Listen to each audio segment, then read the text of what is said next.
அவங்களோட ப்ரொமோவில் மலருக்கு ஒரு ஃபோன் வருது. மலர் ஃபோன் அட்டன் சொல்லுங்க மேடம், இது மாதிரி அர்ஜுனை பற்றி விசாரிக்க சொன்னீங்களே, பக்கத்தில் உள்ள ரயில்வே ட்ராக்கில் ஒரு டெட் பாடி கிடக்கான், அது ஒரு வேளை அர்ஜுனா இருக்குமா என்னன்னு தெரியல, இப்போ மார்ஜரிக்கு எடுத்துகிட்டு போயிருக்காங்க, நீங்கள் போய் பார்த்துங்க மேடம் அப்படின்னு சொல்லிட்டு ஃபோனை கட் பண்ணிட்டாங்க. இதை கேட்டுட்டு நம்ம மலரும் ஸ்னேகாவும் ரொம்பவுமே அதிர்ச்சி அடைகிறாங்க. அப்போ அவங்க அண்ணன் வந்து மலர் என்ன மாற்றி ஏன் இப்படி அதிர்ச்சியோடு இருக்கீங்கிறாங்க.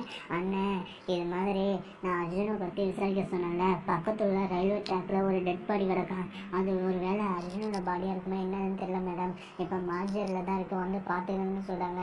உடனே ஒரு வேளை அது அர்ஜுனோட பாடியாக இருக்குமா அப்படின்னு சொல்லி அழுகுறாங்க. இதை கேட்டு ஸ்னேகம் பார்த்தீங்கன்னா ரொம்பவுமே ஃபீல் பண்ணி அழுகுறாங்க. அப்போ மலரோட அண்ணனா, அதெல்லாம் அர்ஜுனா இருக்காதுமா, நான் போய் மார்ஜரில் பார்த்துட்டேன் அப்படின்னு சொல்லிட்டு போகிறாங்க. நேராக அந்த மார்ஜரிக்கு போகிறாங்க. அப்போ அந்த டெட் பாடியை ஓப்பன் பண்ணுறாங்க. நம்ம மலரோட அண்ணனும் அதிர்ச்சியோட அந்த டெட் பாடியை பார்க்குறாங்க. இதோட இந்த ப்ரோமோ முடியுது.